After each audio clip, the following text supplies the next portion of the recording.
Chapitre 45. Joseph ne put se contenir devant tous les gens de sa suite et il s'écria « Faites sortir tout le monde !» Quand il n'y eut plus personne auprès de lui, il se fit reconnaître de ses frères.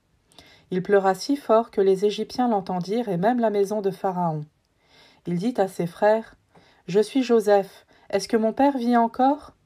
Mais ses frères étaient incapables de lui répondre tant ils étaient bouleversés de se trouver en face de lui. Alors Joseph dit à ses frères « Approchez-vous de moi. » Ils s'approchèrent et il leur dit « Je suis Joseph, votre frère, que vous avez vendu pour qu'il soit emmené en Égypte. Mais maintenant ne vous affligez pas et ne soyez pas tourmentés de m'avoir vendu, car c'est pour vous conserver la vie que Dieu m'a envoyé ici avant vous.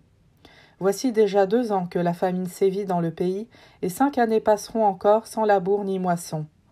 Dieu m'a envoyé ici avant vous, afin de vous assurer un reste dans le pays, et ainsi vous maintenir en vie en prévision d'une grande délivrance.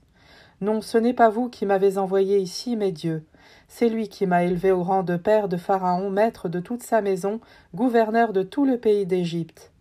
Dépêchez-vous de retourner chez mon père pour lui dire « Ainsi parle ton fils Joseph. Dieu m'a élevé au rang de maître de toute l'Égypte. Rejoins-moi, ne t'arrête pas. Tu habiteras le pays de Goshen et tu seras près de moi, toi, tes fils, les fils de tes fils, ton petit et ton gros bétail, tout ce qui t'appartient. Là, je veillerai à ta subsistance, car il y aura encore 5 années de famine, afin que tu ne manques de rien, toi, ta famille et tout ce qui t'appartient. Vous le voyez de vos yeux, et mon frère Benjamin aussi le voit, c'est bien ma bouche qui vous parle. Vous rapporterez à mon père tout le prestige que j'ai en Égypte, et tout ce que vous avez vu. Dépêchez-vous d'amener mon père ici. » Il se jeta au cou de son frère Benjamin et Benjamin pleura dans ses bras. Il embrassa tous ses frères en les couvrant de larmes, puis tous ses frères se mirent à converser avec lui. La rumeur se répandit dans la maison de Pharaon. On disait « Les frères de Joseph sont arrivés !» Pharaon et ses serviteurs virent cela d'un bon œil. Pharaon dit à Joseph « Dis à tes frères, faites ceci, chargez vos bêtes et partez, rentrez au pays de Canaan. Puis prenez votre père et vos familles et revenez chez moi pour que je vous offre ce qu'il y a de mieux au pays d'Égypte et que vous mangiez les meilleurs produits du pays. Quant à toi, transmets-leur cet ordre. Faites ceci, au pays d'Égypte, procurez-vous des chariots pour vos jeunes enfants et vos femmes, amenez votre père et revenez. Ne jetez pas un regard désolé sur vos affaires, car ce qu'il y a de mieux dans tout le pays d'Égypte vous appartiendra. » Ainsi firent les fils d'Israël. Sur l'ordre de Pharaon, Joseph leur donna des chariots et des provisions de route.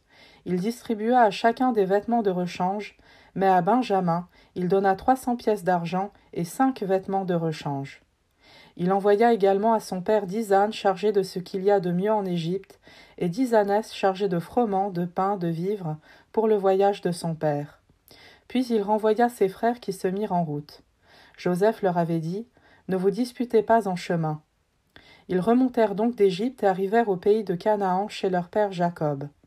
Ils lui annoncèrent la nouvelle. « Joseph est encore vivant, et c'est lui qui est gouverneur de tout le pays d'Égypte. » Mais le cœur de Jacob demeurait insensible car il ne les croyait pas. Alors ils lui répétèrent toutes les paroles que Joseph leur avait dites, et Jacob vit les chariots que Joseph avait envoyés pour le transporter. Alors l'esprit de leur père Jacob reprit vie. Israël s'écria « Il ne m'en faut pas plus. Mon fils Joseph est encore vivant. Je veux partir et le revoir avant de mourir. »